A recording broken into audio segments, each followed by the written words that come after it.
Muy buenas tardes, sean bienvenidos a esta sesión del Ateneo de Santander en modo virtual.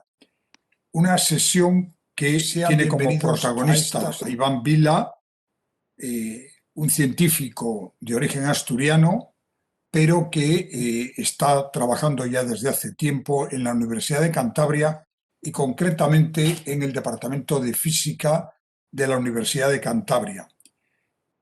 Y con la Universidad de Cantabria y especialmente con el Departamento de Física, el Ateneo tiene una estrecha relación y una colaboración, uno de cuyos frutos son precisamente estas conferencias de divulgación científica sobre temas tan interesantes como la física en todas sus modalidades.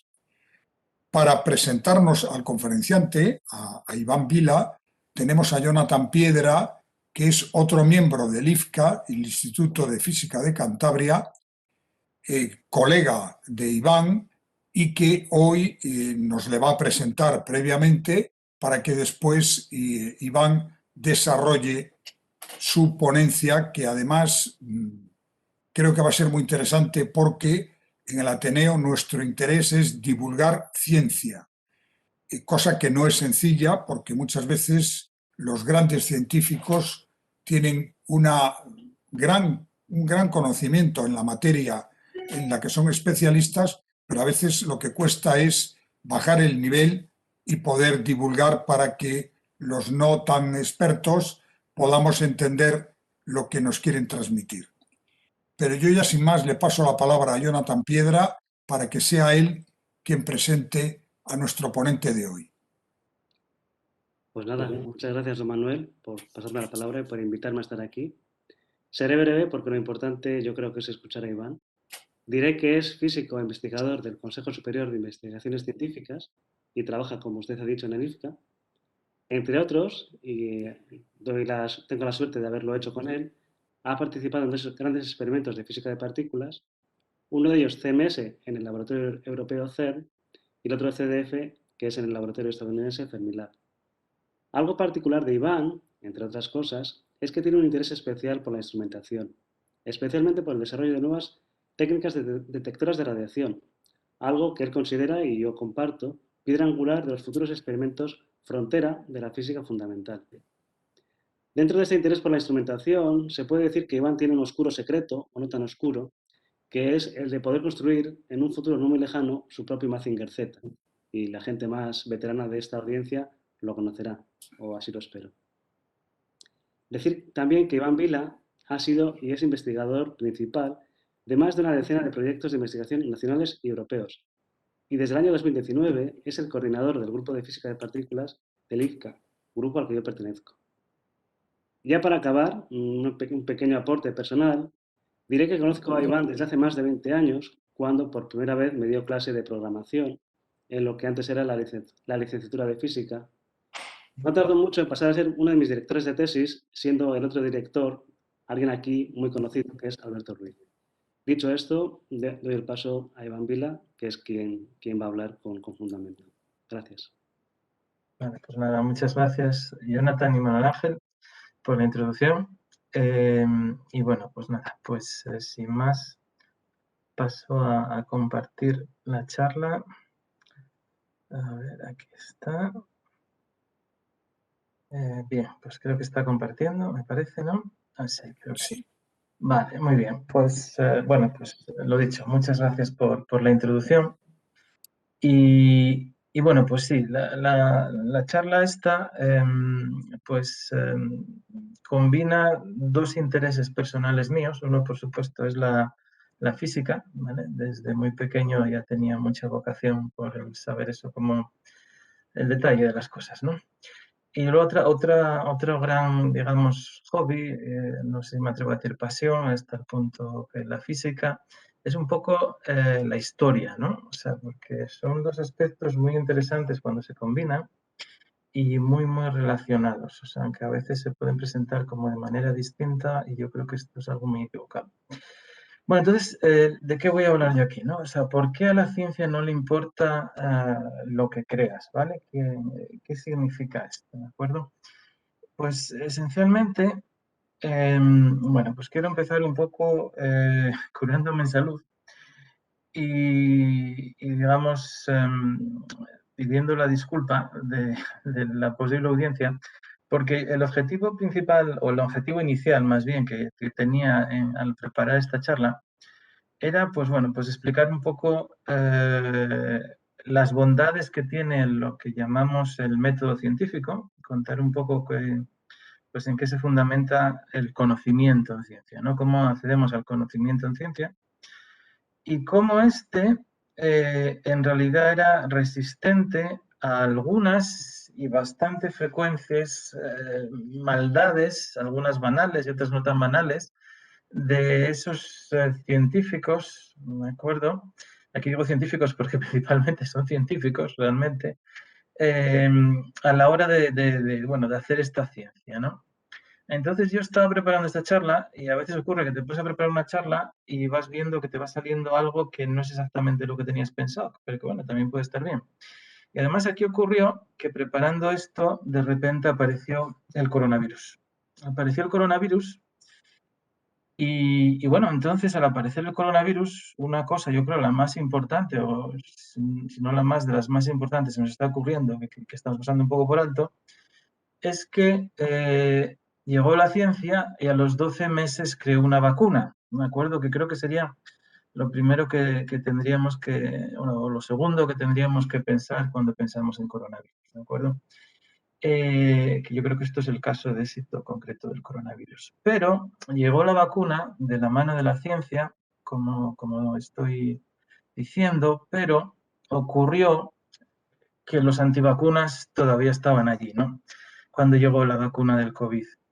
Entonces, bueno, pues esto es algo que a mí me da a pensar, ¿de acuerdo? Lo que estoy mostrando aquí es un cómic de Ben Garrison. Ben Garrison es un muy famoso dibujante que se define a sí mismo como de la derecha alternativa, ¿no? Dentro de Estados Unidos, la derecha pro-trumpista.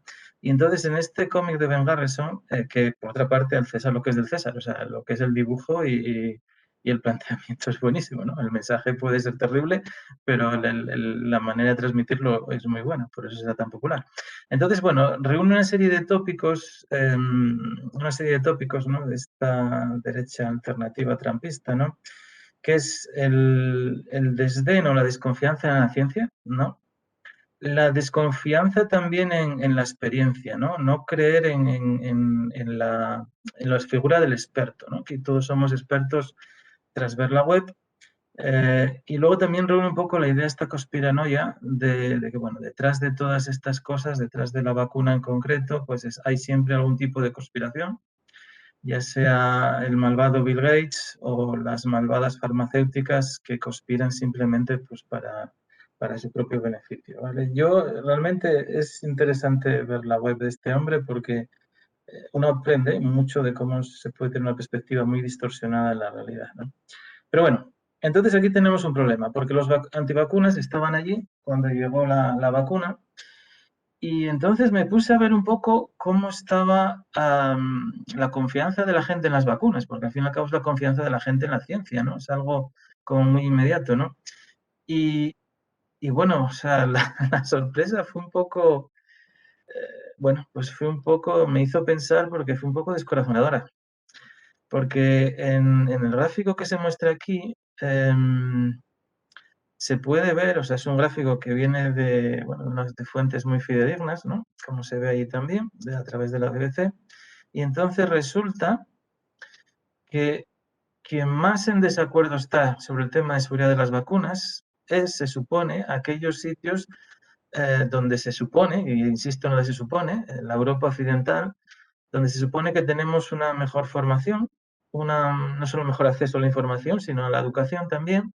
Y es un poco descorazonador ver esto, ¿no? Entonces, bueno, pues siendo como soy físico experimental, pues identificamos aquí un problema y la pregunta que me hago es, y la que voy a tratar de resolver en esta charla, es cómo podemos incrementar la confianza en las vacunas o más bien en la ciencia, ¿no? Pues vamos a, la vacuna aquí sería, digamos, pues la la materialización, la encarnación de la ciencia. ¿Cómo podemos incrementar la confianza en la ciencia? ¿Cómo se consigue esto? Bueno, pues la verdad es que en el mundo hay un sistema puramente basado en confianza que está terriblemente extendido y que es de un éxito enorme en el mundo contemporáneo. O sea, es una de las cosas realmente de mayor éxito en la historia reciente de la humanidad. Y ese sistema basado en confianza es uno muy famoso, que es el dinero. ¿De acuerdo? Tenemos un sistema monetario. Bueno, aquí pongo un dólar porque realmente el dólar fue el primer gran sistema que se fue un sistema de moneda basado en la confianza, lo que se llama la moneda fiat, donde esencialmente, no sé muy bien por qué esto funciona, pero la realidad es que el dinero por sí mismo no vale nada. ¿De acuerdo? El dinero por sí mismo no vale nada y simplemente lo que tiene valor es la confianza de que gracias al dinero vamos a recibir un producto, vamos a recibir un servicio, pero no hay ningún valor tangible detrás. Es una moneda, como digo, que se llama, pues bueno, pues simplemente por decreto, ¿vale? Y el dólar fue la primera gran moneda en hacer esto. Hay otros ejemplos en la historia mucho más atrás, pero el dólar fue la primera. Y bueno, esto se hizo, es interesante cómo se hizo, porque esto se hizo a pasos, ¿no? Esto se fue poco a poco. El señor de ahí de arriba de la derecha es posiblemente el economista más influyente del siglo XX, ¿vale? Y posiblemente del XXI, que es el señor Keynes, ¿de acuerdo? Y entonces, bueno, pues Keynes, aparte de las famosas políticas keynesianas, ¿vale? que están a favor o en contra, pero que todo el mundo aplica, pues esencialmente una de las cosas que entendía que había sido un problema y que había estado en origen tanto de la Primera como de la Segunda Guerra Mundial, había sido los grandes desequilibrios económicos que se habían producido consecuencia de, bueno, pues asociado al mercado internacional y a la falta de divisas para este mercado y sobre todo, pues bueno, a la escasez de oro y este tipo de cosas, digamos, esos desequilibrios, ¿no? Entonces, Keynes y mucha otra gente, pues en una famosa conferencia que se dio cerca del final de la Segunda Guerra Mundial para poner solución a esto en Estados Unidos, la conferencia de Bretton Woods, donde se juntaron pues unos 40 países de todo el mundo, pues hicieron un primer intento de, entre comillas, que esto no pasara y tratar de desligarse del oro, ¿no? El oro como mecanismo como moneda de cambio internacional, vamos a decirlo así. Bueno, el intento fue bueno, no fue del todo bueno, salieron de ahí muchas cosas muy famosas y de alta importancia, como el Fondo Monetario Internacional, ¿vale? Y el Banco Mundial. Y también salió realmente, pues de ahí salió posiblemente Estados Unidos, como fue cuando Estados Unidos se convirtió realmente por primera vez en potencia internacional. Superando a las potencias europeas, ¿de acuerdo? Concretamente a Inglaterra en aquel instante, al Reino Unido. Entonces, bueno, esta conferencia, pues esencialmente el acuerdo que llegaron es que, bueno, al fin y al cabo, Estados Unidos tenía casi todas las reservas de oro del mundo en ese instante, tenía como las 3/4 partes de las reservas de oro. Entonces dijeron, pues mira, vamos a fijar el dólar al oro y el resto de las monedas, pues que fluctúen un poco con respecto al dólar, ¿no? Y entonces, bueno, pues el dólar vale una cantidad en dólares, ¿vale? La que sea, en este caso 35 dólares eran con respecto a la onza de oro. Y bueno, fue un primer paso y el paso final a la hora de deshacerse del concepto oro como referencia de valor de la moneda, pues lo dio Nixon, no sé si con conocimiento o sin conocimiento, pero menos de 30 años después, hace unos 50 años, Nixon dijo, bueno, tenemos un problema, o se lo dijeron a los asesores, resulta que hay más dólares en el mundo que oro tenemos en Fort Knox. Entonces, si los países que tienen los dólares, que tienen más dólares, países extranjeros que Estados Unidos, nos piden que les demos el oro en función del valor de esos dólares, nos quedamos en oro. Entonces dijo Nixon, o dijo un asesor de Nixon, bueno, pues esto no está muy bien y vamos a hacer una cosa, vamos a quitar la convertibilidad del dólar al oro. Es decir, en ese momento Nixon dijo, si tú tienes un dólar es porque lo quieres tener y el dólar vale lo que vale un dólar y no tiene nada detrás. Y si lo quieres tener, pues bien. Y si lo quieres comprar, mejor, porque nosotros somos la fábrica de imprimir dólares. Muy bien, entonces ahí el mundo cambió radicalmente, por lo menos la economía del mundo y por lo tanto el mundo. Y a partir de ahí, bueno, el resto de las grandes monedas pues todas se convirtieron en monedas tipo fiat, ¿no? Entonces hay una cosa muy interesante aquí en este tema, que hay que ver lo que se dan las consecuencias en la historia, que es que Keynes tenía una relación muy fuerte con uno de los grandes científicos de la historia, como es Newton. ¿Vale? Todo el mundo conoce a Newton, por lo menos de nombre, Isaac Newton. Bueno, pues Keynes es un gran estudioso de Newton. ¿Vale? Y gracias a Keynes tenemos acceso a uno de los lados más oscuros de Newton, porque Newton en realidad dedicó principalmente su actividad profesional, fue mayoritariamente, yo diría, en términos actuales, no científica, de hecho. Se dedicó más a la búsqueda de la piedra filosofal, fue un gran alquimista, ¿de acuerdo? Con pocos resultados, evidentemente, por el tema, y también se dedicó bastante a la política y, entre otras cosas, fue durante varios años, hasta el final de su vida, de hecho, fue lo que se llamaba el maestro de la Casa de la Moneda de Londres, ¿vale? O de Reino Unido, en ese caso.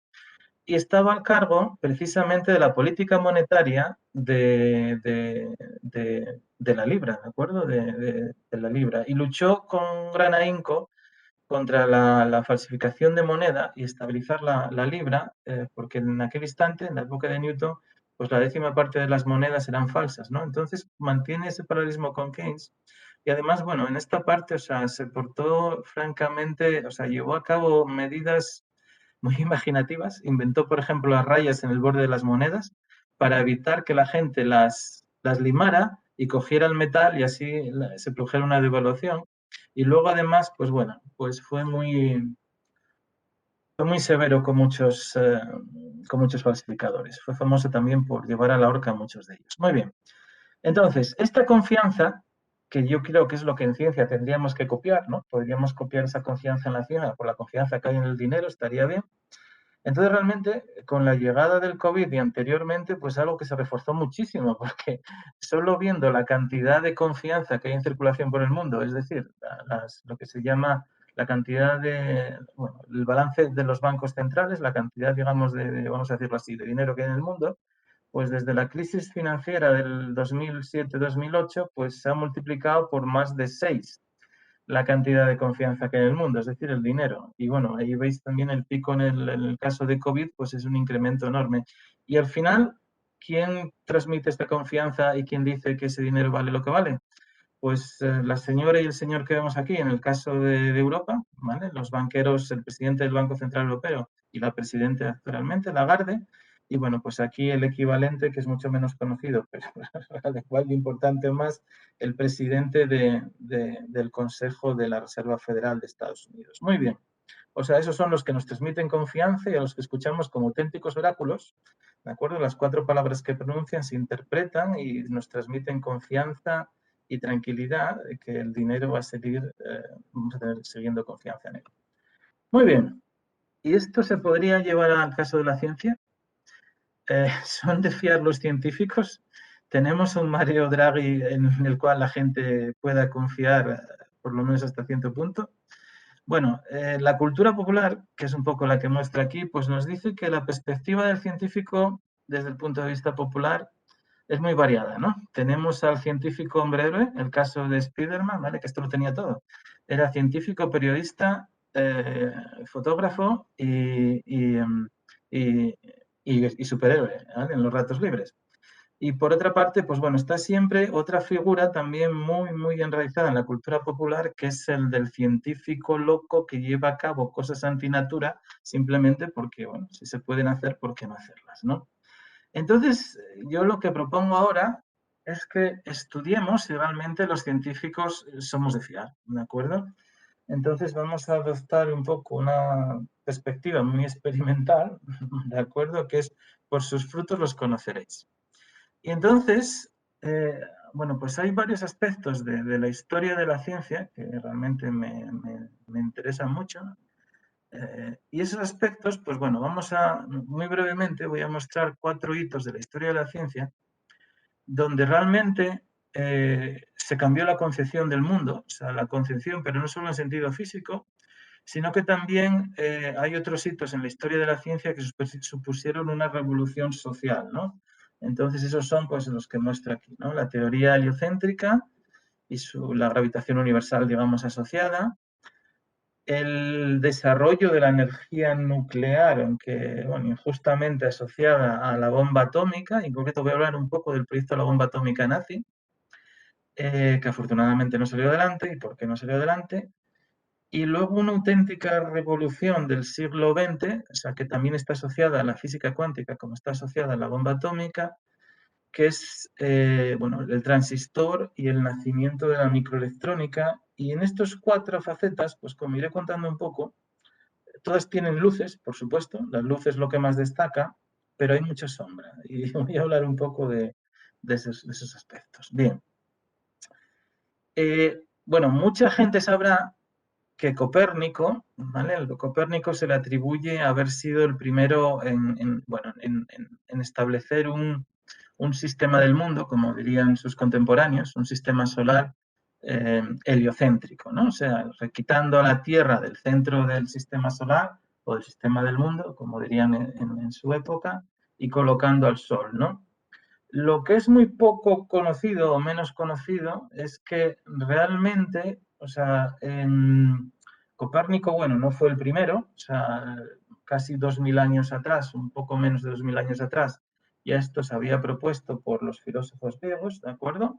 Eso sí, no nos queda constancia de que lo propusieran con un modelo matemático o geométrico, como dirían ellos, asociado, y eso fue Copérnico, pero en realidad Copérnico siempre tenemos, tenemos en la cabeza heliocentrismo, Galileo, juicio a Galileo, pero la realidad es que Copérnico no sufrió de ninguna manera, más bien al contrario, ningún tipo de persecución por las ideas heliocéntricas, porque además, entre otras cosas, su obra, la más importante sobre las revoluciones de los cuerpos celestes, fue esencialmente ignorada por la inmensa mayoría y solo fue algo, pues bueno, del interés de muy pocos eruditos y además, pues bueno, salió con un prólogo que la anulaba completamente. Entonces Copérnico siempre gozó de la protección del papado, porque al fin y al cabo era un papado renacentista, ¿de acuerdo? Quien lo tuvo más complicado realmente fueron lo que yo creo que fueron realmente los historiadores verdaderos del heliocentrismo, ¿no? Estas 2 personas, ya muchísimo menos conocidas, ¿vale? Son Tycho Brahe, que está aquí, es este que vemos aquí representado, y, y Johann Kepler, ¿de acuerdo? Entonces, bueno, son 2 figuras muy interesantes porque son completamente opuestas. Son completamente opuestas. Tycho Brahe era un noble danés que esencialmente, pues bueno, ya nació con mucha fortuna y pudo disponer aún más de más fortuna porque bueno, esencialmente tuvo la suerte de que su padre salvó a quien era el rey de Dinamarca de morir ahogado, y cuando lo salvó en esa salvación, pues él pilló una pulmonía, se murió, y entonces el rey de Dinamarca juró que iba a proteger a su hijo y a favorecerlo en todo lo que pudiera. Así fue que Tycho Brahe, pues bueno, pues tuvo la fortuna de que el reino de Dinamarca, que era uno de los más ricos reinos europeos a finales de, mediados del siglo, finales del siglo XVI, ¿vale? Pues tuvo la fortuna de que dispuso de todo el dinero que quiso para construir el observatorio más avanzado de la época, aún sin utilizar, digamos, lentes, instrumentación, ¿de acuerdo? O sea, Tycho Brahe, además, pues era todo un personaje, era todo exceso, era exceso en todas sus facetas de la vida.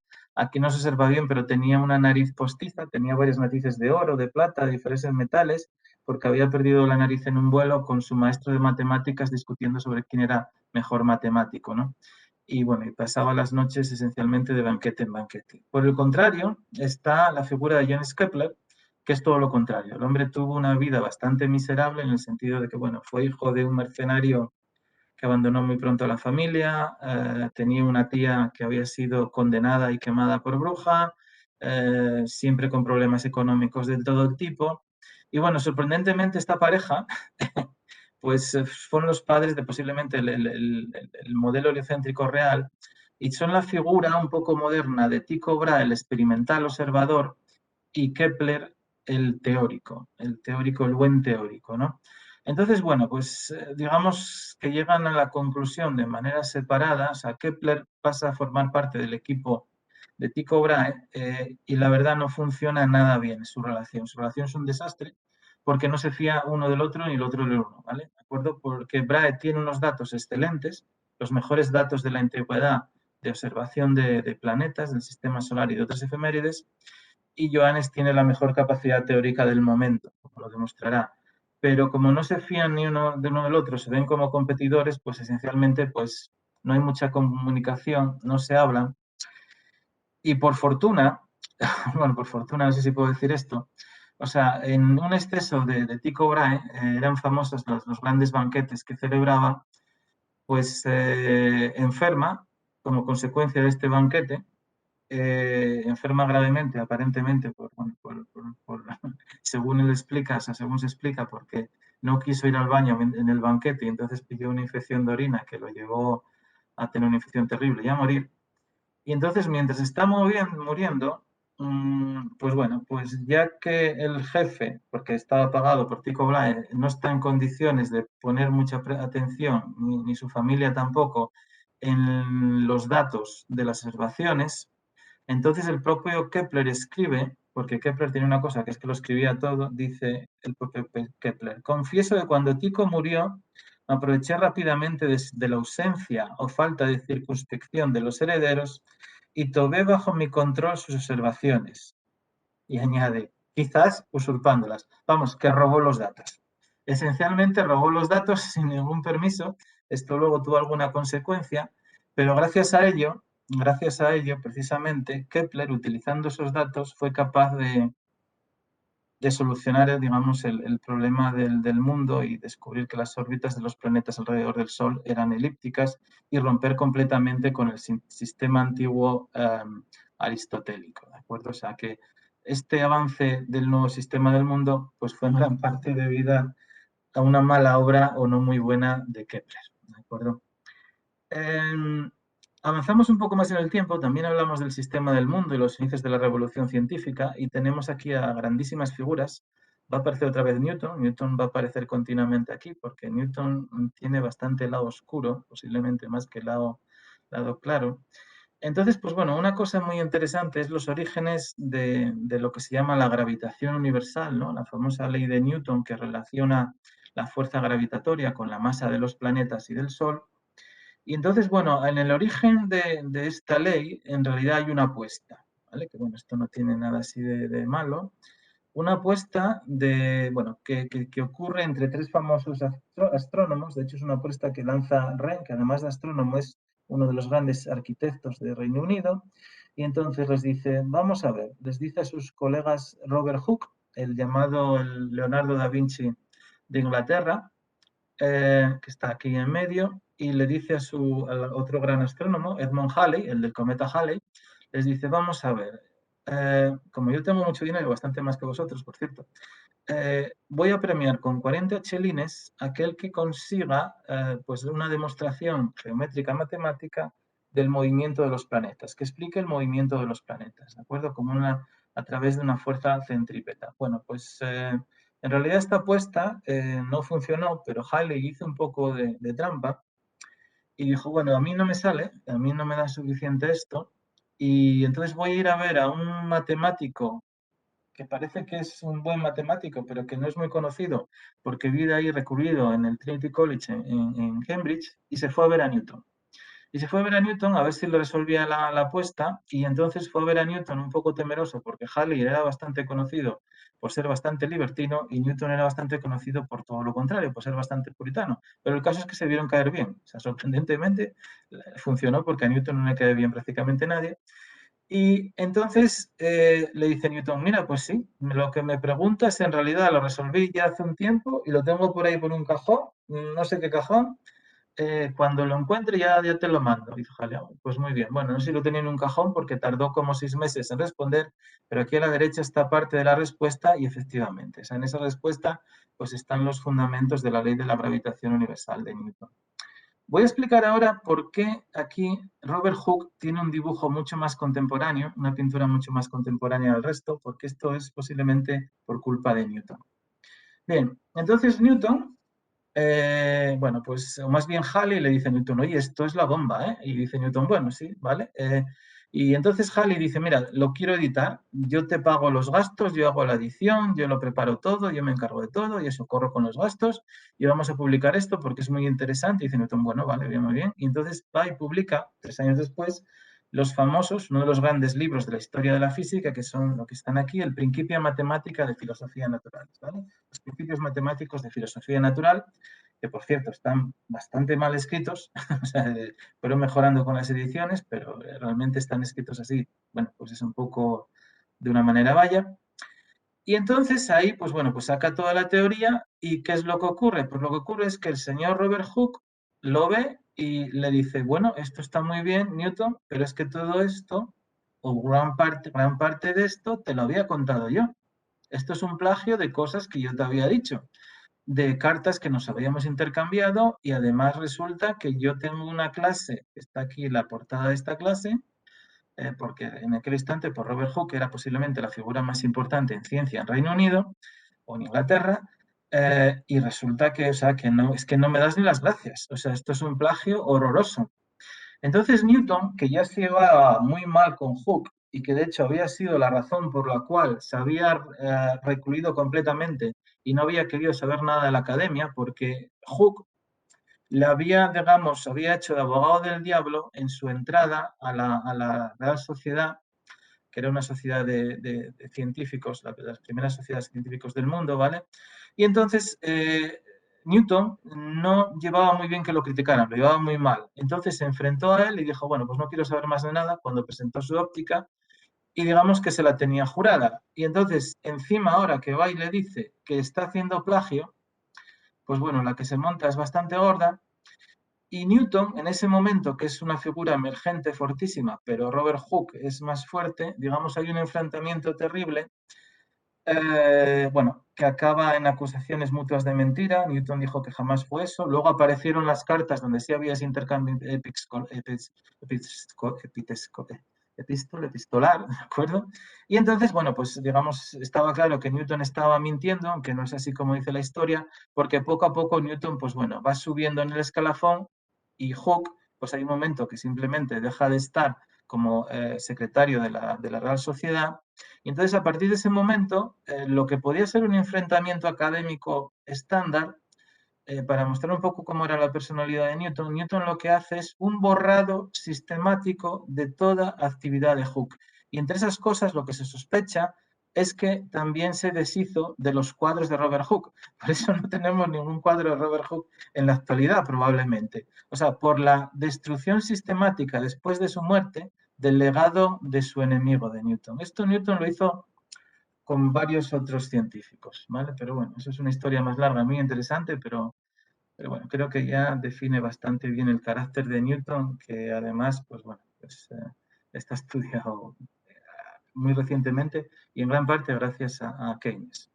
Bien, vamos a pasar ahora unos muchos años en adelante, y este es otro caso también bastante oscuro en la historia de la física, y es el proyecto del Uranverein, ¿vale? El Club del Uranio de los científicos de la Alemania nazi, ¿no? Y es el proyecto de bomba atómica de la Alemania nazi. Aquí hay dos figuras, está ahí la figura de posiblemente quizás el físico teórico que más haya revolucionado la física en el siglo XX, y no me equivoco cuando digo esto, por lo menos en mi opinión, ¿vale? Por lo menos conceptualmente, el padre del principio de incertidumbre, Heisenberg, que creo que no hay nada más revolucionario en la física del siglo XX que el principio de incertidumbre, posiblemente, bueno, eso es mi opinión, conceptualmente, quiero decir. Y al lado tenemos su reactor nuclear, que afortunadamente fue un fracaso y nunca llegó a producir la famosa reacción en cadena, con lo cual nunca se dio el paso a la producción de la bomba atómica, ¿no?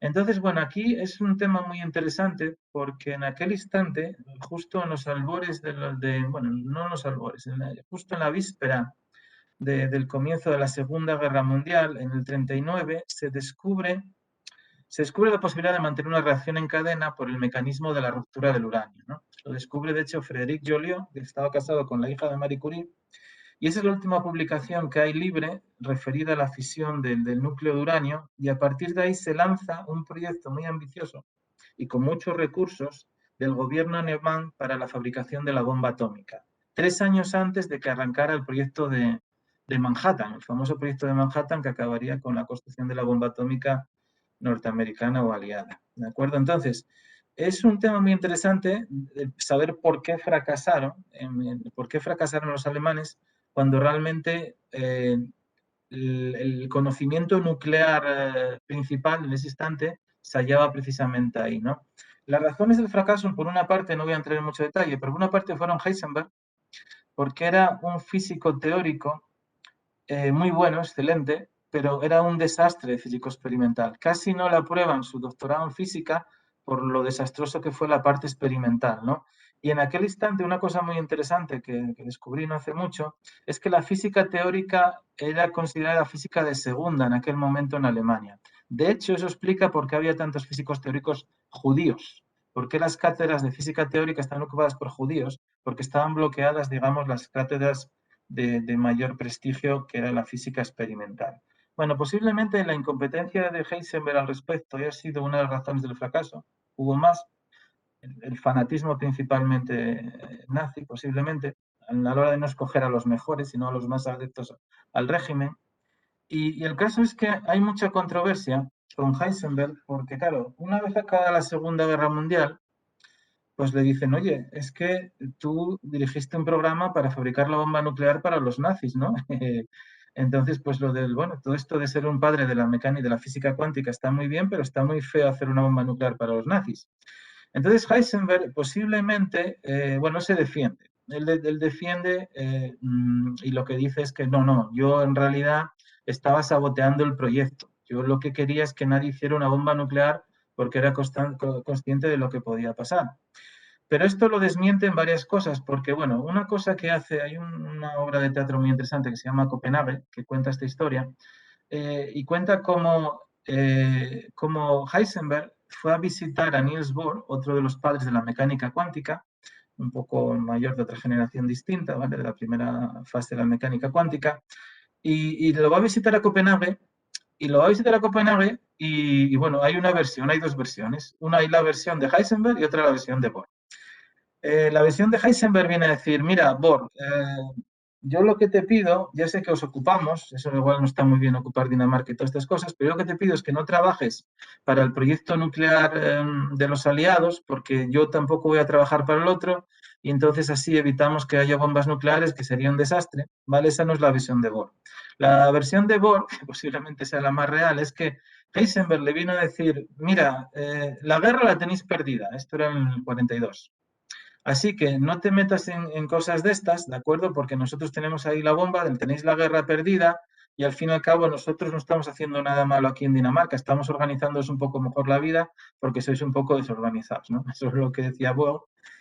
Y hay otra cosa muy interesante, que también a mí la verdad es un tema que me fascina, que es que cuando las tropas aliadas llegan al sitio donde se estaban desarrollando en aquel instante, que eran los montes bávaros, el proyecto nuclear alemán, capturan a todos los científicos y los tratan de manera exquisita, tan exquisita la mente los tratan que los soldados, hay soldados que se quejan digamos, a sus superiores porque comen mejor el enemigo, entre comillas, que los propios soldados y tienen unas condiciones de vida mucho mejores. Bueno, pues entonces los cogen y en lo que se llama la operación Epsilon, los encierran en esta casa que está aquí, que se llama Farm Hall, que está en Reino Unido, y esta casa pues los tienen ahí durante el final de la guerra, encerrados, para saber qué grado de conocimiento tenían en el desarrollo de la bomba nuclear, porque claro, era gente que sabía cosas que podían resultar terriblemente interesantes y peligrosas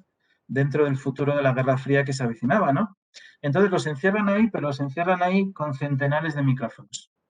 O sea que existen toda la transcripción de las conversaciones que mantenían entre ellos, y en esas transcripciones hay muchas interesantes, pero hay una muy interesante que es cuando se les informa del bombardeo nuclear de Hiroshima y Nagasaki. La primera reacción que tienen ante eso no es ni de horror ni de asombro, es de incredulidad.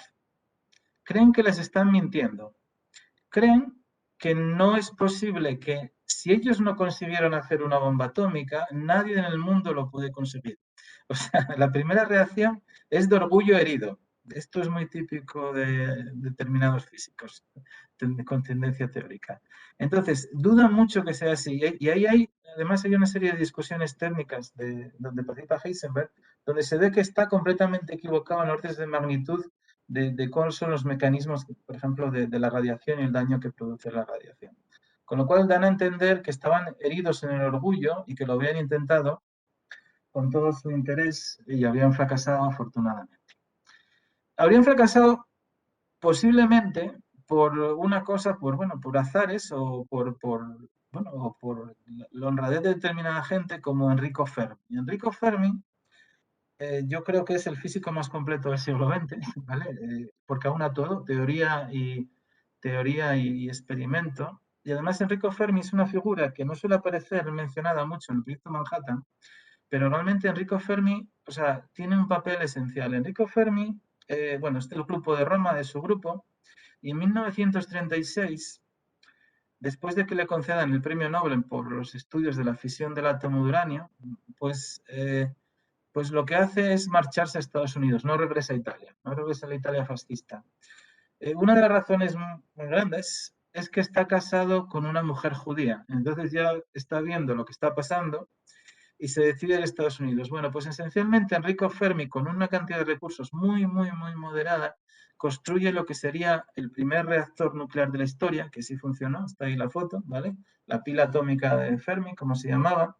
Y entonces, en ese momento, del 42, es cuando por fin, ante la evidencia de la posibilidad de la reacción en cadena, los recursos, el proyecto Manhattan se crea. Y es cuando Enrico Fermi, digamos, se separa, ¿no? Y ahí empieza, ya es otra historia, ¿vale? Ya entra Oppenheimer y muchísimos otros más, ¿vale? Feynman y más gente muy famosa, pero es otra historia a contar en otro momento. Pero posiblemente Enrico Fermi sea, gracias a él, los alemanes no tengan la bomba atómica, porque al fin y al cabo Enrico Fermi era parte del eje fascista. Ya voy a acabar esta historia un poco oscura de algunos de los grandes genios de la física, quizás algunos genios malvados, con una cosa bastante más reciente, ¿no? que es los padres se podría decir, los padres del transistor y todo lo que conlleva, ¿de acuerdo? De la microelectrónica, del mundo que conocemos, ¿vale? Ahí tenemos la foto de la pinta horrorosa que tiene el primer transistor, que se creó en los laboratorios Bell de Estados Unidos. Aquí ya se nota el cambio, entre comillas, voy a decir, el cambio de la influencia, ¿no? En el mundo. Ahora ya la física cuántica se traslada a Estados Unidos después de la Segunda Guerra Mundial, como muchas otras cosas. En concreto, la física cuántica se vuelve una ciencia aplicada, ¿de acuerdo? Y entonces los mismos físicos que están desarrollando el transistor con toda la intención, con una motivación muy clara, que además es una motivación en parte militar, está muy relacionada con el radar. Tampoco tengo tiempo para entrar con eso, es otra historia por sí misma apasionante. El caso es que estos tres que son en medio, está el que es el jefe del grupo y el que forma el grupo, digamos, el alma motriz de William Shockley inicialmente. A la izquierda está Jim Bardeen, uno de los grandísimos genios de la física, 2 veces premio Nobel por el transistor y por la superconductividad. Y a la derecha está Walter Bardeen, ¿de acuerdo? Que realmente era la persona experimental que construía todas las cosas y que tenía esa visión, digamos, de qué se podía hacer y qué no se podía hacer. Bien, este transistor, quien realmente lo inventa, pero eso sí, con una, digamos, con la promoción, el fomento, no sé cómo decir, de William Shockley, de Bill Shockley, es Bardeen y Brattain, ¿de acuerdo? Entonces, cuando esto ocurre, porque era algo que, como decía antes, William Shockley llevaba mucho tiempo detrás de ello, cuando esto ocurre, resulta que quien se tendría que alegrar muchísimo, pues no se alegra muchísimo, que es Shockley. Shockley vive este descubrimiento con bastante amargor porque tiene la sensación de que está quedando en un segundo plano, que no tiene el protagonismo que se merece, y entonces a partir de ese momento lo que hace esencialmente es destruir el grupo. O sea, hasta el punto que o sea, les prohíbe más o menos patentar, o sea, les bloquea su patente y saca, digamos, o sea, los pone en segundo plano a estas dos personas que ellos fueron realmente los fabricadores, voy a llamarlo así, de este transistor, ¿no? Entonces, bueno, esto lleva a la destrucción del grupo. Bardeen se va a la universidad, Bartine dice que no quiere trabajar con Shockley, se va a otra parte de Bell Labs, y Shockley, o sea, en su espiral hacia la maldad, vamos a llamarlo así, bueno, abandona Laboratorios Bell, tiene clarísimo todo lo que hay que hacer según él, y crea el primer laboratorio, la primera empresa de semiconductores en lo que acabaría siendo Silicon Valley, ¿no? Y contrata para esta tarea a los famosos 8, que luego él llamaría los 8 traidores, que están ahí en la foto. Esas 8 personas, bueno, ahí no están los nombres de todo, pero ahí están los fundadores de Intel, están los fundadores de AMD, está Moore, bueno, están esencialmente los padres fundadores de todas las empresas grandes de Silicon Valley, que vienen de esta empresa de Shockley. O sea, Shockley era muy bueno seleccionando a gente, eso está claro, aparte de ser muy brillante, ¿vale? Pero poco le duran, porque en cuestión de año y medio los 8 se van, por eso Shockley los llama los 8 traidores, porque esencialmente, o sea, Shockley pues está ya en una fase, pues no sé, paranoia total, o sea, les impide hablar entre ellos, no quiere que se comuniquen resultados, no quiere que vayan al baño solo, los hace pasar por detectores de mentiras, o sea, esencialmente destroza lo que crea, destroza el grupo, y bueno, y ellos acaban mandando, y bueno, y Shockley acaba en, digamos, en un ámbito más académico y va, digamos, orienta sus intereses a la eugenesia, a un tema que es, digamos, la selección de, bueno, pues la selección de la misma manera que se seleccionan caballos para tener mejores caballos, pues en este caso a la selección de humanos para tener mejores humanos. Un tema que ya había aparecido con la Alemania nazi, que había sido muy recurrente. Y entonces, para simplemente dar una idea del tipo de estudios en los que se mete Shockley y el tipo de actividades en las que se participa desde entonces, pues bueno, pues en una entrevista que le hacen, pues aclara que sus investigaciones le llevaron a concluir ineludiblemente a la opinión de que la causa principal de los déficits intelectuales y sociales de los negros estadounidenses es el origen hereditario y racialmente genético y, por lo tanto, no se puede remediar en gran medida mediante mejores prácticas en el entorno. O sea, esto, pues bueno, o sea, el resultado, pues bueno, fue el ostracismo total de Shockley. O sea, fue realmente bueno, pues una espiral de destrucción desde el premio Nobel que recibió hasta este momento, donde cuando murió ni siquiera la familia sabía que había muerto. Bien, conclusión. Después de lo que acabo de contar, quizás no debemos de fundamentar la ciencia en la confianza, porque después de todo, estos científicos con sus sombras hicieron obras impresionantes, o sea, hicieron avances enormes, ¿no? Entonces, no creo que la imagen del científico tal cual transmita esa confianza, por lo menos no es lo que se ve en la ciencia popular. Y la confianza del banquero, pues entonces sí, esa sí que se trabaja más y bueno, creo que en los iconos populares eso se refleja, ¿no? Bien, y entonces, si la ciencia, ¿cómo la fundamentamos? Bueno, la ciencia es que yo creo que se fundamenta en un concepto mucho más sólido que la confianza. Y además de ser mucho más sólido, es algo muchísimo más aceptado universalmente que la desconfianza. Y ese concepto esencialmente es la desconfianza. El pilar básico de la ciencia es ser desconfiado. Desconfiado, pero con método y con método racional. ¿Qué significa eso? Significa que, bueno, pues yo, como físico, cuando un físico se le comunica una proposición nueva, algún descubrimiento nuevo, o menor, mayor o mediano, lo que sea, la obligación del científico es ser escéptico, dudar de que eso sea cierto y probar que es cierto. Tiene que probar que esa proposición, que esa propuesta nueva, pueda ser refutada o falsada, como diría Popper, el padre de esta teoría, experimentalmente, el señor Karl Popper. Entonces, el científico tiene que ser un escéptico, un desconfinado, pero como digo, de una manera racional y verificar, repetir, reproducibilidad experimentalmente, tratar de repetir aquello que se propone, ¿no? La validez de esa proposición científica. En ese sentido, también es cierto en que la ciencia no va a proporcionar nunca, nunca jamás, y no es malo, una verdad absoluta y irrefutable, porque no sería ciencia. La ciencia, a lo sumo, podrá ser, la teoría más acertada podrá ser no refutable, ¿de acuerdo? Y esto es una debilidad, pero yo creo que es la debilidad que lo hace terriblemente sólida. Esto lo dijo Karl Popper en el siglo XX, pero realmente, pues vuelvo otra vez a Newton, uno de los grandísimos científicos de la historia, en cierta medida, este método, no de una manera sistemática posiblemente, pero ya se empezaba a aplicar con el nacimiento de la ciencia moderna, durante los comienzos de la revolución científica.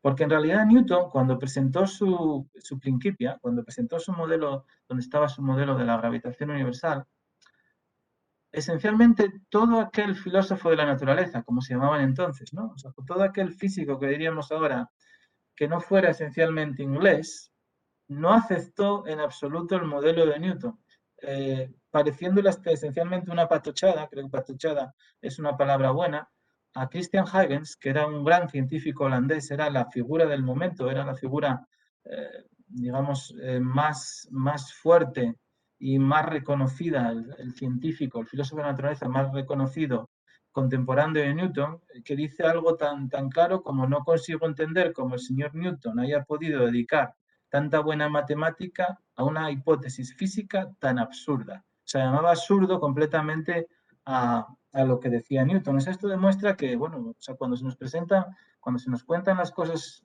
de manera secuencial, bueno, pues parece que Newton descubrió esto y todo el mundo dijo qué bien, qué inteligente. No, pues no fue así, ¿de acuerdo?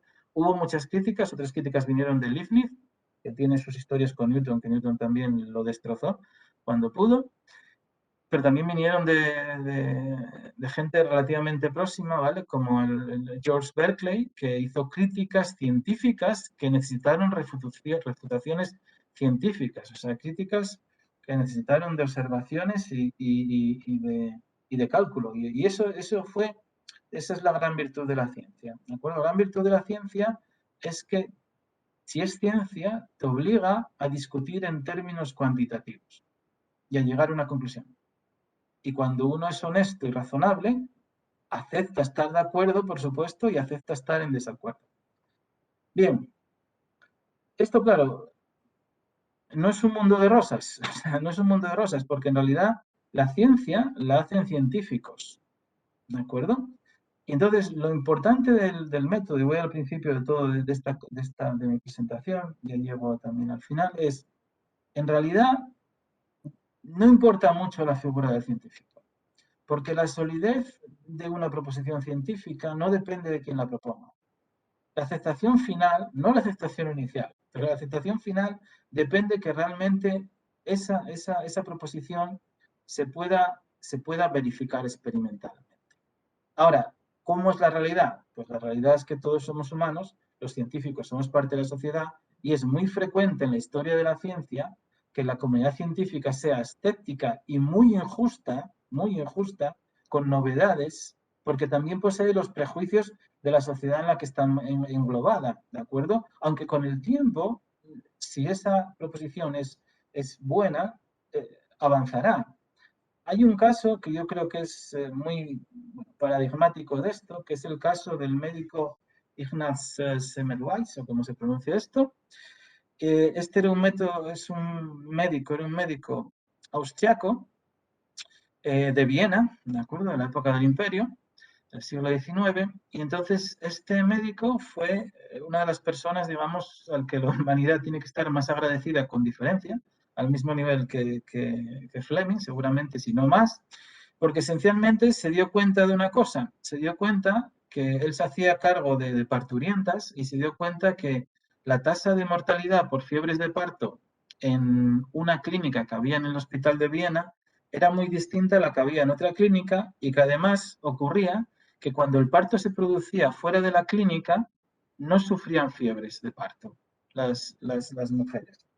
Entonces, llegó a una conclusión, atando cabos y haciendo estudios estadísticos sin tener una clara relación causal, él llegó a la conclusión de que el tema era que ocurría que en la clínica con mayor tasa de mortalidad, los médicos procedían de haber hecho prácticas con los estudiantes con cadáveres.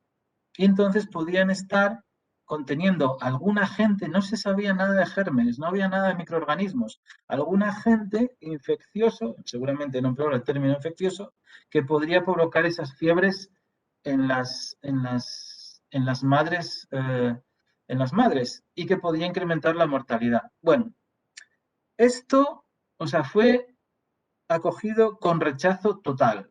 Total por sus colegas, total por la sociedad, total por su familia. El resultado fue que este hombre murió en el mayor ostracismo posible, abandonado de todo el mundo, también por su familia, acabó ingresado en un psiquiátrico y, bueno, con el tiempo, años después, se vio cuando Pasteur descubre el origen de algunas enfermedades basadas en gérmenes, cuando describe el concepto de germen, pues entonces se entiende el mecanismo que no había podido entender porque todavía no tenía las herramientas necesarias el doctor Ignaz, y esencialmente, pues bueno, pues se reconoce ahora, mucho después, la gran injusticia que se hizo con él, ¿de acuerdo? Pero la ciencia no puede reparar ya, pero por lo menos puede reconocer su error y prueba una vez más que independientemente el mero hecho y su validación experimental está por encima de la persona. En este caso, la persona no se le hizo ningún caso. Y creo que esto es lo que diferencia esencialmente a la ciencia de la no ciencia, porque en la no ciencia, la proposición no científica esencialmente necesita de un principio de autoridad que emane de una persona, pues esencialmente de eso, o sea, de una autoridad incuestionable, ¿no? Siempre hay una persona que descubre, que tiene una figura de precursor, que de alguna manera recibe una iluminación, que recupera un saber arcano, pero que había quedado corrupto y que transmite esa revelación a los iniciados. Además existe el concepto iniciado, o sea, solo aquellos iniciados pueden entender realmente la figura del maestro, ¿no? Que la figura del maestro y lo que éste transmite. Entonces, esto es justo la no ciencia, donde en la no ciencia es muy importante la figura del no científico. ¿Qué no científico, no? Y ahí, aquí pongo un cuadro que es una alegoría del siglo XIX, donde esencialmente está este concepto. O sea, aquí este cuadro, que lo pintó un autor ruso, se llama Los horrores de la alopatía. Alopatía es la medicina convencional, ¿no? Entonces, lo que quería transmitir es que los dioses y sabios médicos de la antigüedad, defensores de la homeopatía, pues miraban horrorizados a las prácticas que utilizaban los médicos convencionales, ¿no? Porque el homeópata en este caso argumenta por principio de autoridad. Lo mío es bueno porque ya lo decía Atenea o Paracelso, ¿de acuerdo? Como en este cuadro. Muy bien. Epílogo. He intentado en esta charla, pues, hacer una especie de conexión con la realidad y creo que he intentado dar un mensaje que, por ejemplo, en la respuesta que estamos dando al COVID hay dos pilares. Un pilar, el científico, basado en ese método científico, basado en la desconfianza, y otro, que es el sistema monetario, también igual de importante, basado en la confianza. Ahora, estos dos pilares, que son distintos, de naturaleza distinta, se soportan sobre una base común, los dos. Una base común que es la esencial, yo creo, a la especie humana, que es el pensamiento racional. Y el pensamiento racional es algo que hay que defender, ¿de acuerdo? Y el pensamiento racional muchas veces no, es contrario al sentido común. Y creo que y tenemos un problema aquí con el pensamiento racional últimamente, que lo reflejaba muy bien Karl Popper, ¿no? Que es que ningún argumento racional tendrá un efecto racional sobre un hombre que no quiere adoptar una actitud racional. Esto es un problema de difícil solución. Pero bueno, tenemos que defender la racionalidad. Y esto es todo. Muchas gracias por la atención. Y bueno, si hay alguna pregunta, pues muy bien. Entonces, dejo de compartir. ¿Vale? Pues Iván, muchas gracias, muy interesante y si me permitís voy a ser el primero en romper el fuego. Tengo varias preguntas. La primera es, me he quedado ahí un poco colgado cuando has mencionado lo problemático del prólogo de Copérnico. Si pudieras desarrollarlo un poquito más, porque me has dejado la curiosidad. Bueno, es que hay una historia ahí muy interesante, y esa historia muy interesante es que Copérnico esencialmente se muere antes de que se publique el libro. Y entonces la edición del libro la delega en quien era su estudiante, Retico, y Copérnico hace una cosa muy fea, que es que Retico, gran parte de Revoluciones está escrito por Retico. Ahí está claro, se sabe que hay gran contribución, sobre todo en temas matemáticos, hay gran contribución. Y Copérnico no le da ni las gracias, ¿vale? No le da nada. Entonces Retico se cabrea, estás con razón, y no quiere saber nada de la población, de la publicación, de la edición. Lo abandona. Y entonces se transfiere la edición que se hace en Gutenberg, ¿vale? La transfiere al que es como el lugarteniente de Lutero, una figura muy relevante que se llama Andreas Mullisger, creo que es, no recuerdo el nombre, ¿vale? Pero es Andreas algo.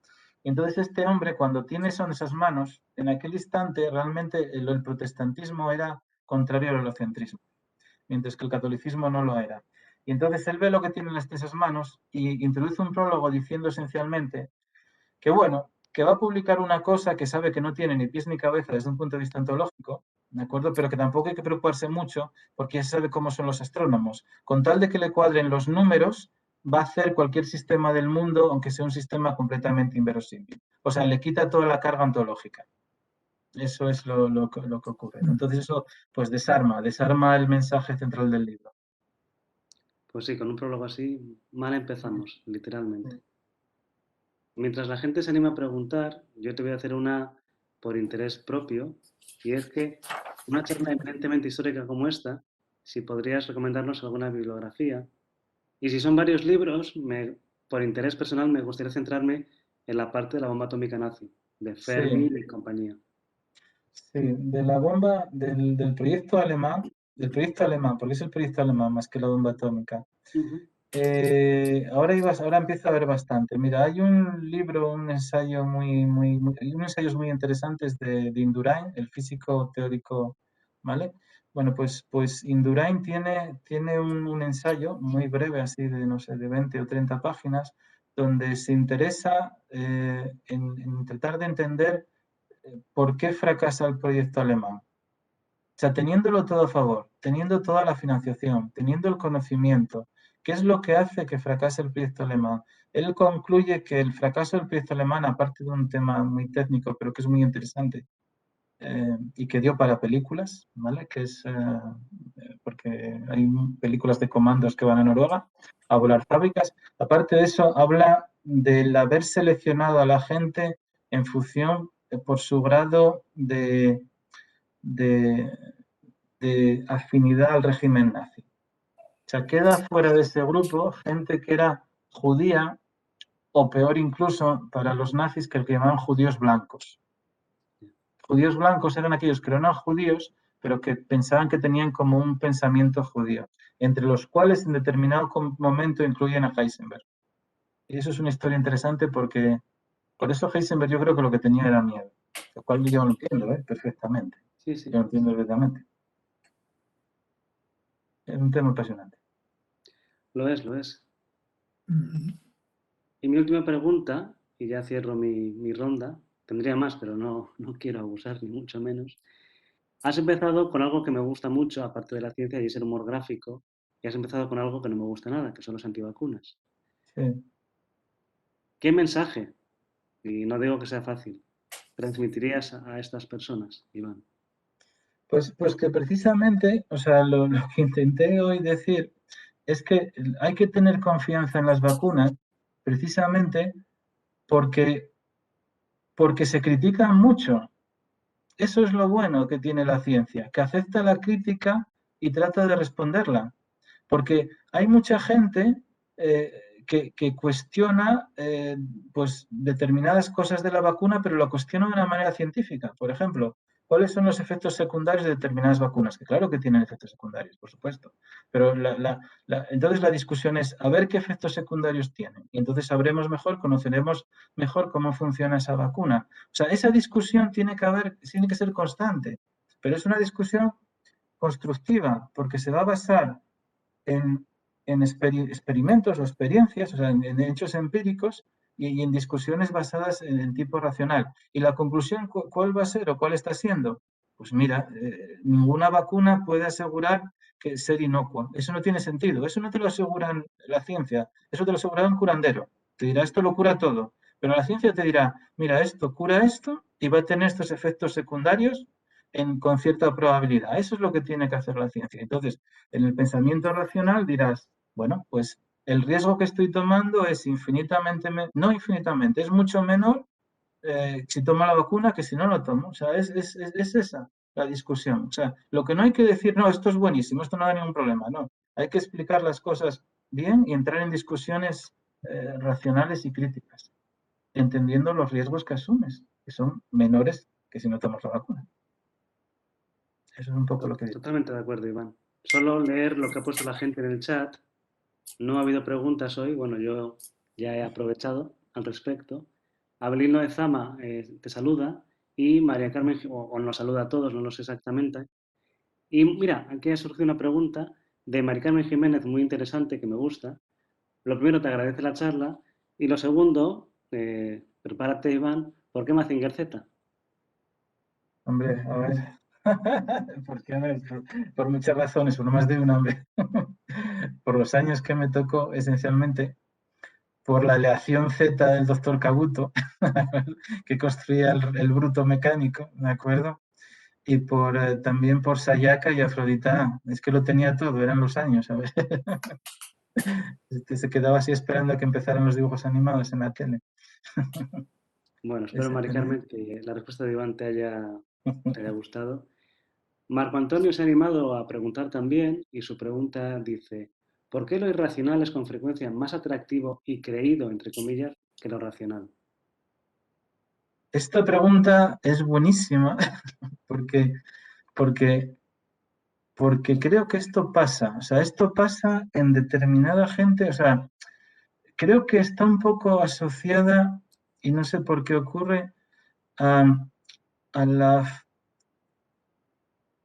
digamos, a la falta de poder sorprenderse de la naturaleza y de la naturaleza y de lo cotidiano, ¿no?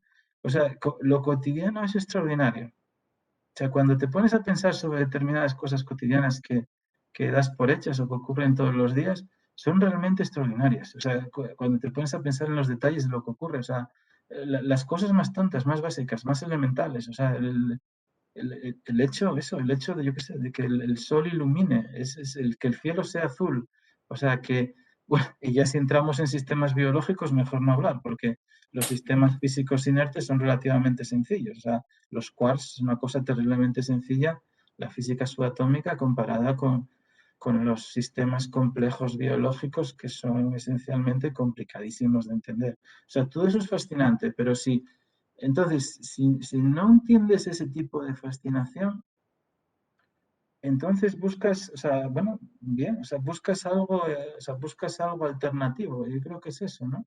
Pero por otra parte, no sé, porque también es fascinante la ficción. O sea, la gente que crea ficción, o sea, crear ficción en cierta manera es crear como, no sé, no lo entiendo.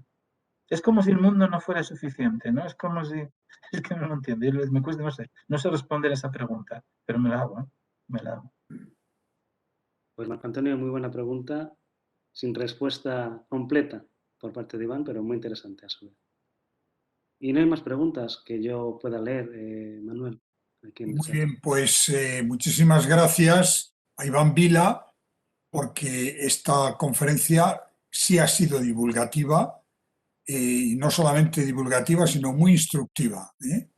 Yo creo que hemos aprendido no solamente una evolución científica, sino una parte de la historia de la propia humanidad. Y muchas gracias a Jonathan Piedra por la presentación, por las preguntas y por la colaboración en esta conferencia que ha sido realizada por el Ateneo de Santander con la colaboración del IFCA. Y muchas gracias a quienes nos han estado siguiendo a lo largo de esta tarde. Pues nada, gracias a todos. Muchas gracias. Gracias. Venga, hasta luego.